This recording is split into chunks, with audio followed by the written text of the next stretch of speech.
quarterback. I coach youth, so I've coached the kind of everything here, I'm sure I've got a lot of mouth. I don't think I need the mic. With the youth, I coach 10, 11-year-olds, and at the OC at the high school. We are a direct feeder program that goes right from our pee-wees, which are 8, 9-year-olds, right up through the high school. About 3 years ago, I implemented Kenny's wing tee system with our youth kids, and then we had a major turnover at the high school level player-wise, and we had a big freshman class coming in, so we decided to implement it at the high school level. There are little tweaks that are obviously different between what we do with the youth and what we do with the high school, but terminology is the same, concepts are the same, how we run it might be slightly different, but again, the terminology being the same has saved us so much time prepping going into the season at the high school level. I know that's not an option for everybody, not everybody has that streamlined process from the youth right up through, but if you can, try to do it. Even if you're a youth team that isn't necessarily aligned with the high school, try to get connected with one. It helps out, gives you more resources as well. Being able to coach like our high school, we share a huddle with them. So again, it's streamlined right from the bottom up. There you go. I'll get into quarterback running, but there's just something I want to touch on here.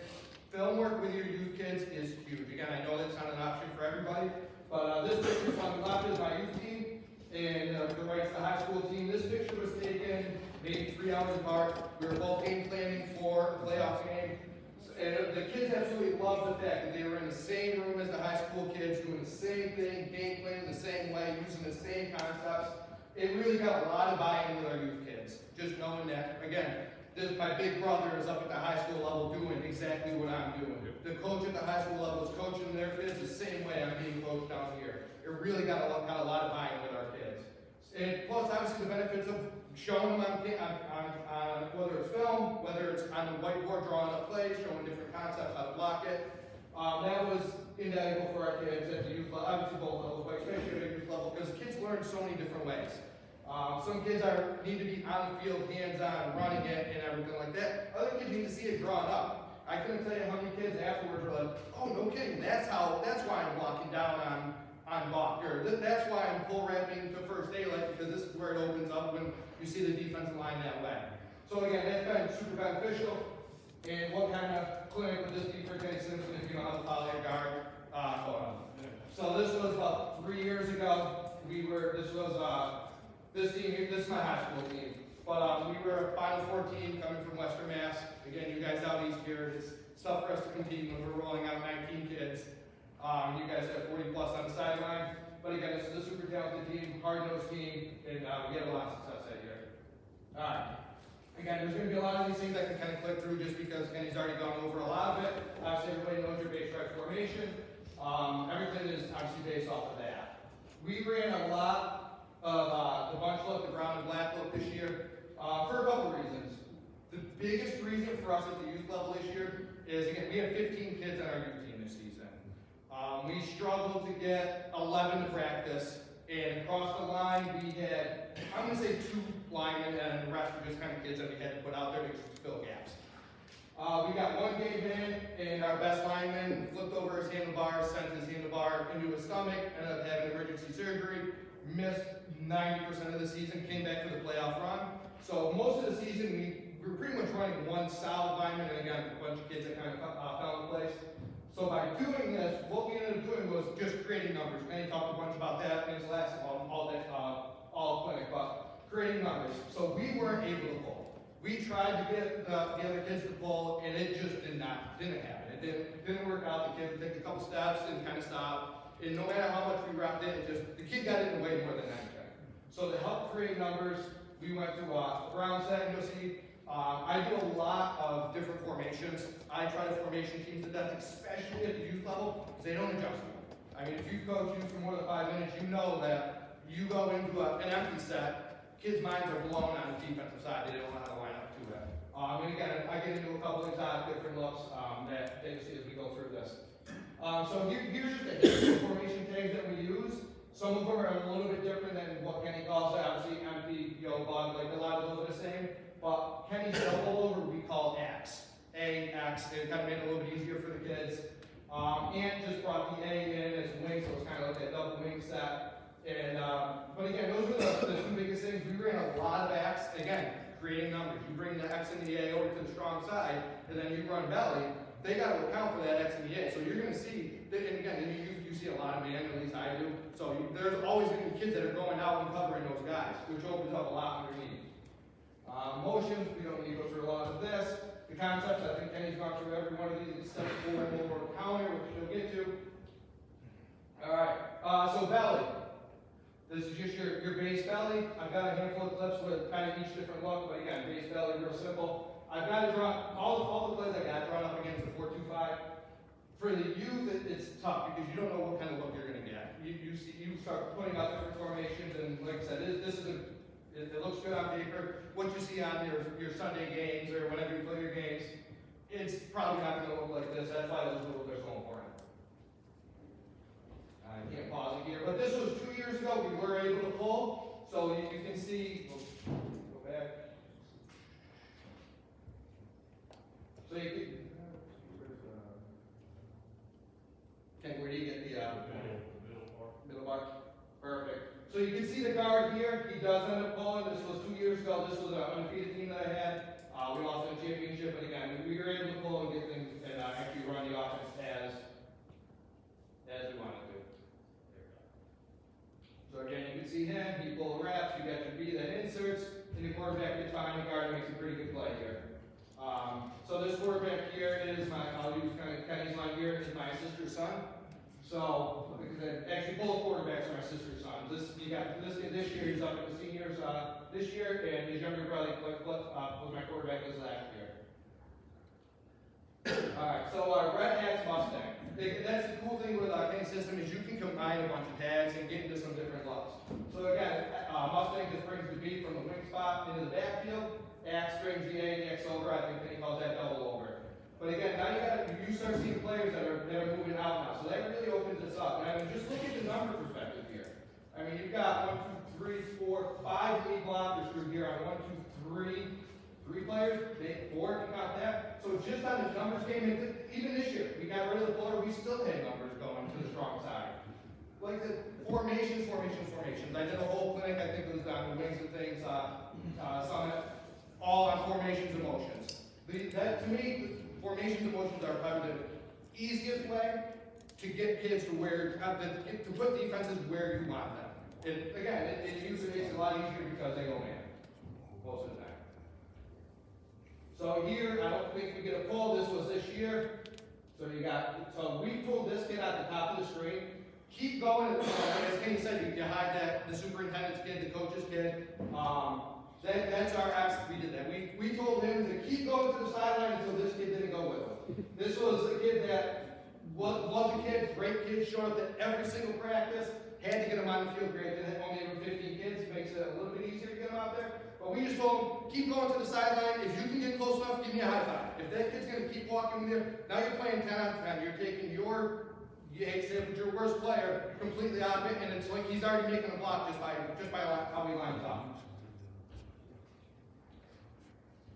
Our quarterback, this is the championship game this year. Quarterback did a great job getting behind our F. He's not a very big kid, but you can see he gets right behind it, gets downfield, and again, it's all a numbers game.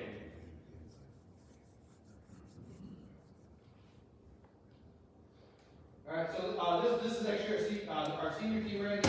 Red after flop fly, Q belly. Pretty simple stuff here. Again, you got numbers. You got 1, 2, 3, 4 on 1, 2, 3. We'll even count this guy 4. But by having the motion come across, that's going to take this backer, and he's either got to step out with the jab, or if he stays in there, then you hand it off, and you got a lot of room on this outside here. So this backer ends up stepping out, and we can hit it right up and underneath. And I apologize for some of the film. So far, the film's been decent. There are some of the film that's not great. You get a couple parents that record from the sidelines, and you kind of get what you get at the youth level, unfortunately. So this is our F, that's our A, so he's in flop, empty, flies in motion. You can see this linebacker here, he steps out.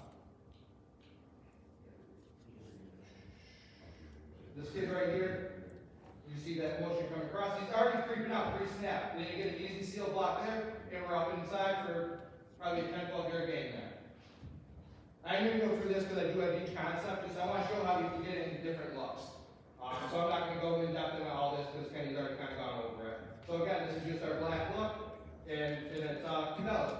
Nothing fancy again. But again, this one we don't have any pullers. We're actually, yeah, we're good here.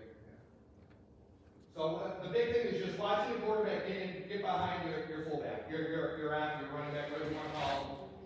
What I love seeing is watching this kid and this kid here, watch them engaging with their blocks on the end. This kid was running. This kid right there, he didn't care that he was our beat. He didn't care that he touched the ball or not. He just wanted to go smash somebody. Fun kid to coach.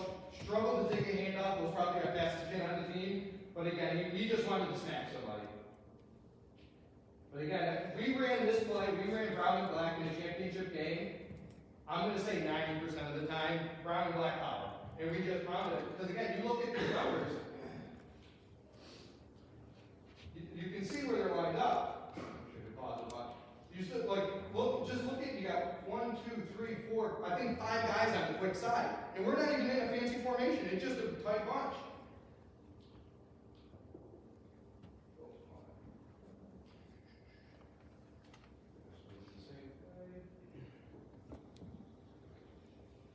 Different play, but again, it's the same play. Just black palette. Nothing fancy, nothing crazy, but again, we had to move the extra guy over because we couldn't pull that year. We just didn't have the guys for it. Brown Ox Bear. So this kind of Ox tells our X is over, is our X over. Bear just tells our tackles we're going unbalanced to the right. So we got Bear is unbalanced right, Bull is unbalanced left.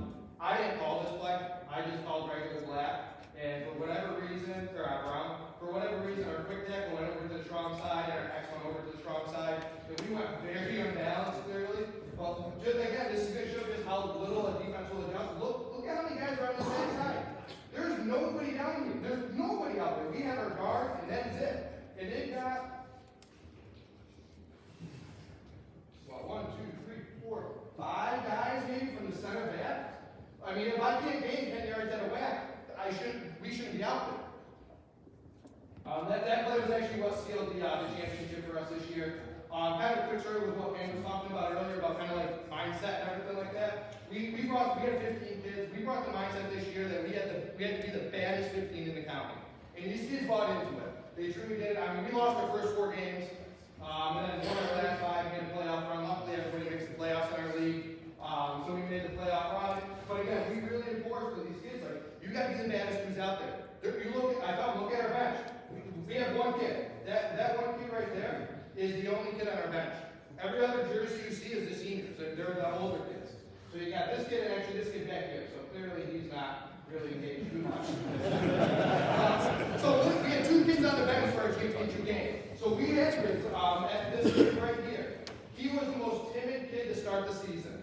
By the end of it, like that championship game, he was beat up, bruised, bleeding. He comes off the field, tears in his eyes, and he's like, Coach, I'm hurt. I'm like, okay. I'm like, keep going. He goes, I gotta keep going. We're the baddest 15 in the country. We gotta keep going. There's gonna be and he played the entire game. Super gritty team. I've been in the last 4 years. I'm not bragging, but I've been in the championship the last 4 years. 1, 2 of them. This is by far my favorite team with 15 kids. Just a gritty group of kids. Trojan, like I said, I'm going through these quick. So again, you're just reaching here, reaching there. And we tell our app on any outside plays, if he's lead blocking, check the edge. Because at least in youth football, even at the high school level, if you're going to get blown up in the backfield, it's probably going to be right here. That guy's going to fly upfield. And a lot of times at the youth level, what's that DM taught? Outside shoulder, get upfield, play contain. So again, that's what we have our app on any outside plays. Just check that edge.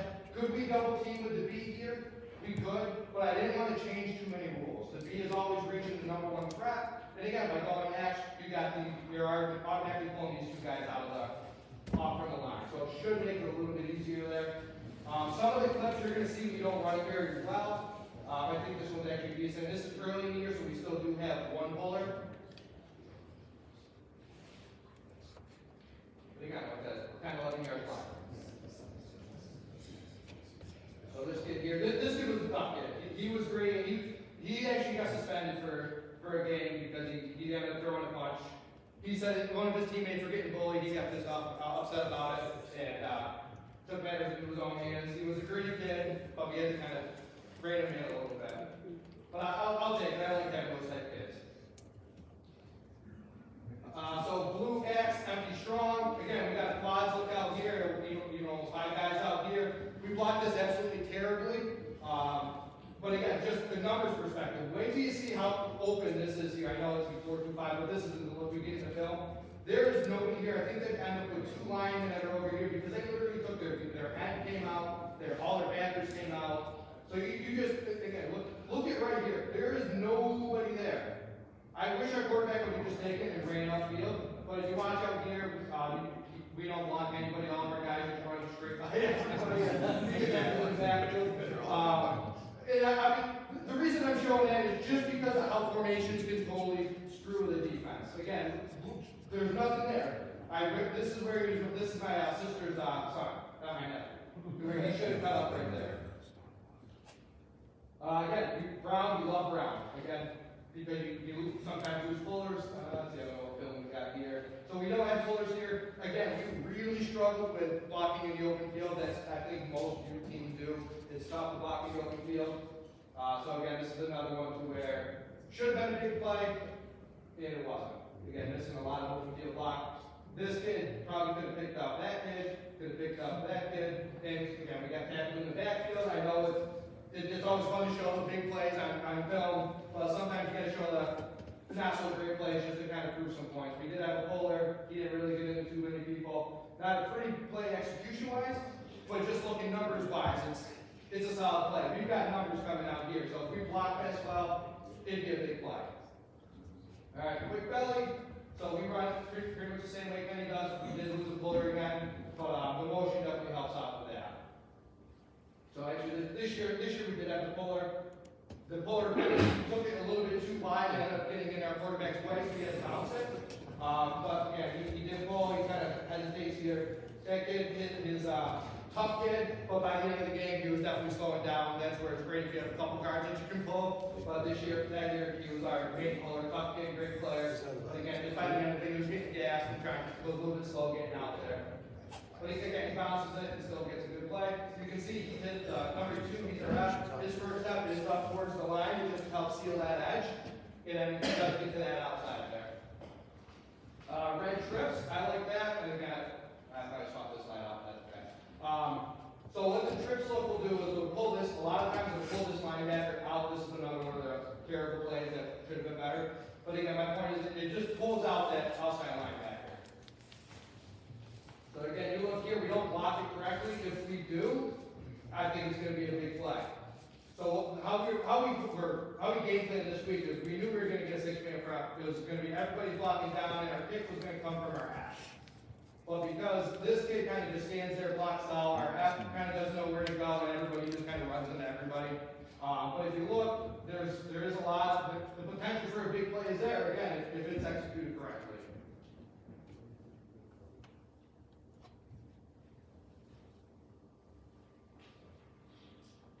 You saw it. So Bug, this is in Kenny's 5.0. Just move your B from the strong side over to the quick side. So this is just red, empty bug. It's just another way to kind of get into a quad slug. This was 2 years ago, so we do have a puller. So this kid should pull wrap. And you get it? So this line, this kid's up right here, 37. He's a dude. He's probably the best kid in the county. He was one of the best, so he moved up last year. He was one of the best kids in the county at the older kids level as a first-year player. Super solid kid, great running back, just a hard-nosed kid. If he's not there to scrape, this turns into a big play. We do a decent job blocking it to a point, but again, this kid just scrapes across and makes a big play. Number 51, as Coach said here, you got some kids that you're just not going to block, just genetics wise. Like this kid, I think, was about $120. This kid was about 300. So I mean, I think this kid is that good for breakfast. So we couldn't expect too much out of it there. So, again, anything to our outside, you've got our half that collapses down on the edge here. At least he checks it on his way out. He comes across. Again, it's nothing fancy. We ran jet. It was more like a jet follow. So the B comes across. We typically don't even make the fake. We just let him fly through, and then he just becomes a lead blocker on the edge. So this is 2 years ago, so we do have a puller here, we should. He's, again, it's late in the game, he doesn't really get out there, he gets hung up at the line. You have a little big block there. But again, it's a 15, 20-yard game. So he comes across, and again, it's just a numbers game. I mean, this year, that play, at least we did a pretty decent job of open field blocking. And kind of how I coach that up with the kids is a lot of our kids are basketball players too. Just get in your way. I don't even, like, obviously you got to keep your hands in, but shuffle your feet like you're defending somebody in defensive basketball. Clearly, I'm not a basketball player, never played basketball, but I can at least coach up on that, to that extent of it.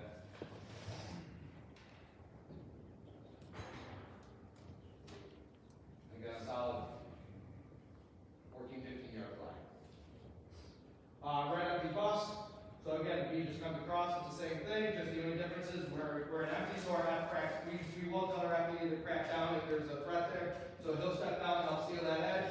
Because again, a lot of times our quick tackle, it struggles to get out there and reach. I love the fact how Kenny was talking about, listen, you got your 3 steps, if you can't reach them, just run them upfield and cut them underneath. Because I do coach it up to where whoever's running Jack or Trojan to that outside, your first day, like to cut it up, cut it up. Because a lot of times, if you don't even at the high school level, you get to where a kid's going to run straight to the sideline because it's an outside play before he even looks to cut it up. So if you coach them to cut it up to that first daylight, they might not take that first daylight, but at least it's in their head where maybe they're not going to run all the way to the sideline before they cut it up field.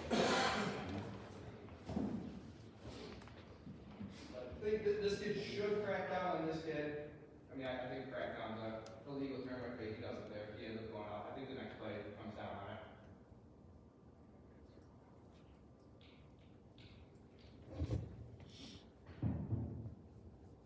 But again, nothing fancy. It's just formation, you motion it, now you got quads look out there. And again, you got numbers. I know I've said this a dozen times already today in the last half hour, 40 minutes, whatever it's been. But again, motions and formations are going to be your best friend. They're cheap installs, where concepts are expensive. This is one where I think he cracks down. So they ended up battling, so number 12 and number 2 that game, they ended up getting, not into a fight, but a little scuffle after the play. So he was really looking to crack them. I think he was willing to take the 15 for that illegal crack block. He missed it, but he would have taken it. RP got in the way with that, but again, he hits that edge and he's an athlete. I don't think he scores, so. Alright, how am I doing on time? Give us 5. Perfect. Alright, so counter, at the youth, we didn't run the double handoff. I don't have a lot of great film on counter, we didn't run it a ton. We didn't, like I said, we didn't do the double handoff, RP struggled to get a handoff going on, running Jack. So to try to get a handoff after another kid got a handoff, it was kind of not something that we could accomplish. So we did run it 2 ways. So this play here is our wide RP. Our wide really struggled to get across. Part of it's because our quarterback was too anxious to get to go. He should have done like we should have ran like a fast screen out here, quick pump look, and I can go. But again, you can see he beats everybody to the hole. He gains a couple yards, but like I said, it definitely could have been a little bit more if we let that play develop. So you can see he was pretty slow out of his stance, and our quarterback was beat everybody to the hole. So again, this is how we ran out of the juniors this year. Again, we didn't run it a ton. The next clip is how our seniors ran it, and I wish I saw the clip during the season that I would have switched up how we ran it. So he pulled the A and B across, and actually had the F come across for a fake, which that in turn held the quarterback there long enough for the blockers to get across. So like I said, I wish I made that adjustment in season, but there's always next year. So they come across, and that holds them just enough for that hole to open up. Not a huge play, but not a bad game either. I'll take that.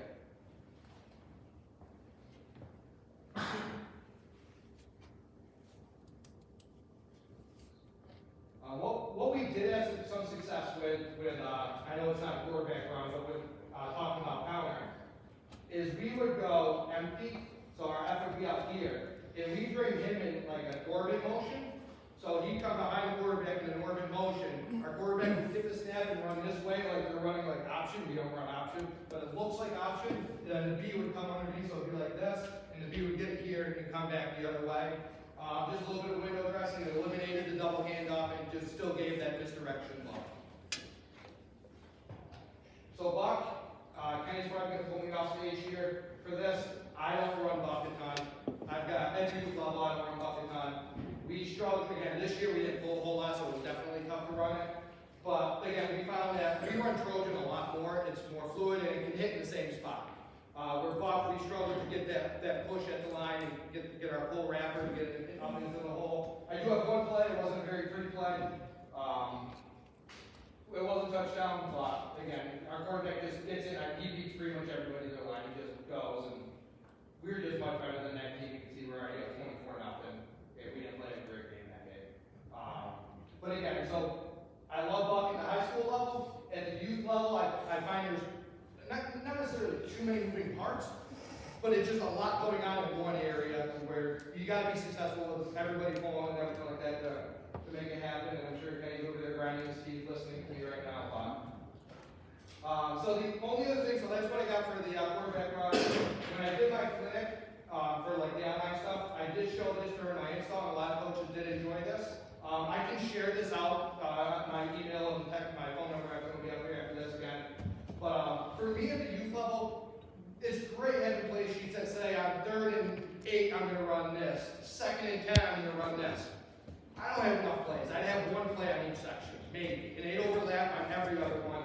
So for me, this was just an easier way for me to be able to figure out what plays are where, what I can run. Again, I've got it by position here, and then I've got it by concept.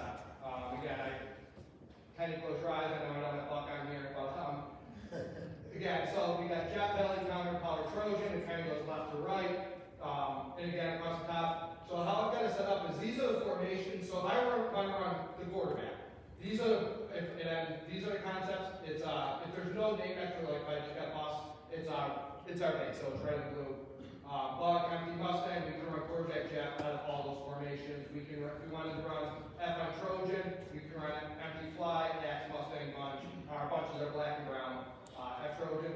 This was just a much easier way for me to find the plays I'm looking for, or if I was looking to hit a certain spot, I see that, I didn't update this. So for us, power is belly, and belly is quick belly. Just how we tag it. So again, if I wanted to run power, so like the dollar sign would be any player. So for a Mustang, our quarterback can run it, our F can run it, our B can run it, but again, it's out of X, which is our double overload. So again, I've got this on a spreadsheet. Shoot me a text, shoot me an email. I can share that with you guys. We got a couple trick plays down here. This was for the championship game, and we really wanted to isolate our athlete. He was our best athlete. So we would go, we ran a lot of empty passes to the end, but we'd go empty X, empty double over, so we're isolate our F1-on-1 on the quick side. We got our trick plays, and then we got some notes down here.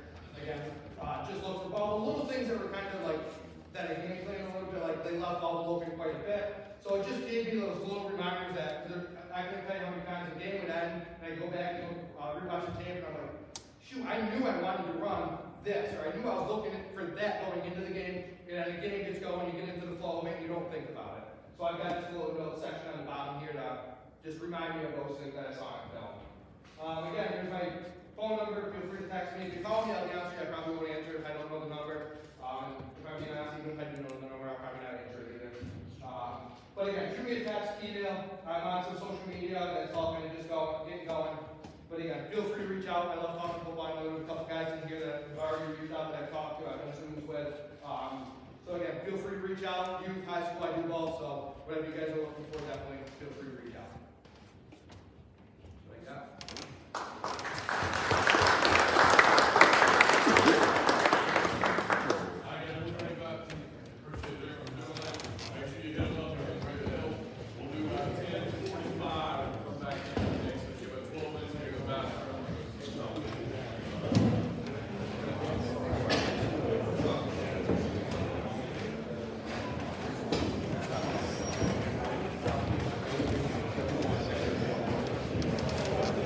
Yeah, I have